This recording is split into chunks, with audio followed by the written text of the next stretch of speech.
In this series of short videos, we're going to look at how we can use Gateway 2nd edition for the online classroom. In this short video, we will talk about how you can adapt your units to provide engaging lessons online, while still covering the key objectives of your curriculum.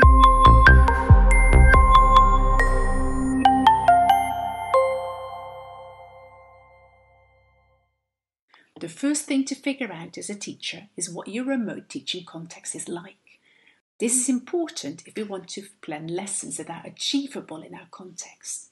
Think about how many hours a week you've got with your learners, what technology you've got access to, and what kind of devices do your learners have available at home to access the remote classroom. We need to choose our approach based on what we know about our learners and our teaching context. Usually that means a combination of synchronous and asynchronous teaching is ideal. And as you might know, we achieve considerably less in our online lessons than in the live lessons, so we need to plan accordingly. Don't try to do it all. Less is truly more.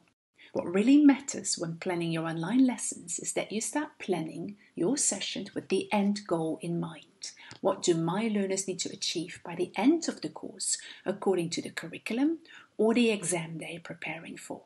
The answer to this question will enable you to be selective when looking at a unit and will help you choose activities that align with your overall learning objectives. Let's have a look at this vocabulary lesson.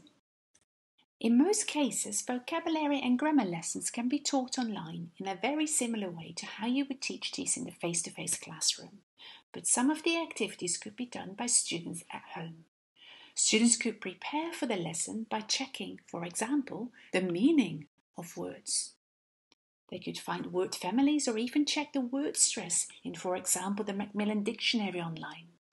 In class, you can then show the answers to self-check and check students' understanding of the meaning of these words, using concept-checking questions and focusing on pronunciation work as needed. You could conduct a quick choral drill with all mics off before individually nominating learners to unmute themselves and say some of the words. In the online live lesson, you want to provide opportunities for students to talk about the topic and to use the language actively and more freely in pair or group work, for example, in the breakout rooms. Make sure you give your students some time to think about their answers before you put them into the breakout rooms. Once they're done, ask them to report back to the whole group about what they found out, what they had in common, or any ideas they want to share before conducting your whole class feedback. A similar approach can be followed for grammar lessons. You can get learners to prepare for the lesson by asking them to try and discover the grammar rules themselves.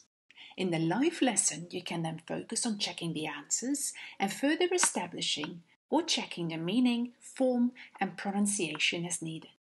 You could then do one of the controlled written practice exercises in class, whereas others could be set for homework. Then move on to some of the less controlled oral practice in class. On this page, you could ask learners to prepare for the free oral practice for the next lesson by researching a country of their own interest. So in the grammar lessons, focus on tasks where learners need to interact and communicate with each other and use the new language orally. When teaching reading online, we use the same stages as in a face-to-face lesson: pre-reading, while reading, and post-reading. But again, consider whether learners can do particular reading tasks at home in preparation for the online class, so you can focus more on communication. Most pre-reading speaking tasks in the online classroom are done to activate prior knowledge. These can easily be done online in the breakout rooms. Then check the task type and the length of the text to decide if the reading is best done in, before, or after your online lesson. For skimming and scanning tasks, give your learners a set time to work on their own during the online live session, with the camera off if they like, and then quickly peer check the answers, either via the chat box or in the breakout rooms. However, if the task involves finding the answers through synonyms, maybe allow them to spend a little bit more time for peer checking. Detailed reading is best done before or after skimming and scanning sessions.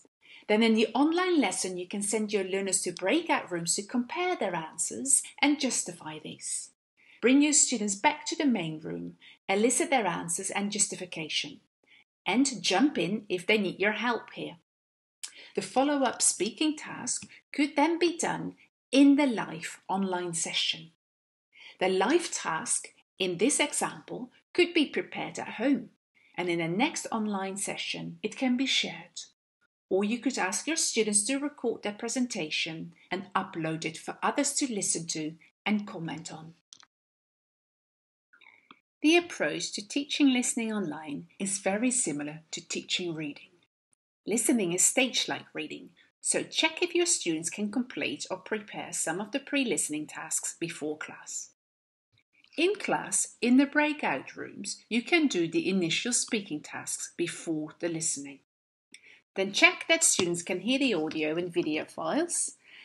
Most listenings can be done online with the whole class, using a whiteboard, your chat box, or screen sharing features.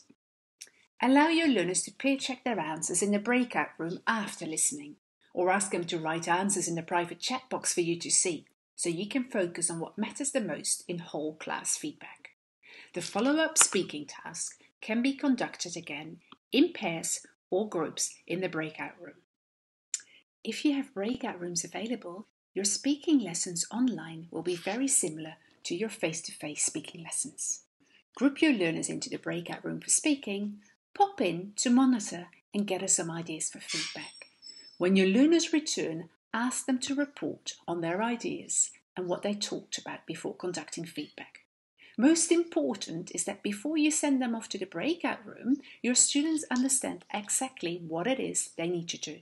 So set clear instructions, model the task, and check they understand the instructions before sending them off. You might want to consider writing your task on the slide or in the chat box as well. And don't forget to give them some thinking time. Thinking time can be before the speaking lesson or during the speaking lesson. It enables them to speak more fluently in the breakout rooms. Of course, learners can also work on their speaking skills offline. You can set them this task, for example, alone or in pairs, to record a dialogue and upload it on the LMS, Padlet, or maybe Flipgrid, or they can simply email it to you. This will help you prepare for more effective feedback and provides an opportunity for some individual assessment. In writing lessons, think about doing the pre-writing task in your online lesson.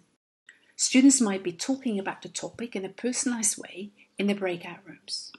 The model text might require a quick reading task, like skimming or scanning. Before using the breakout rooms for your groups, to analyze the model text for the layout and useful language. Then, highlight the useful language and structure in the main room, before students together brainstorm their ideas and structure in the breakout rooms.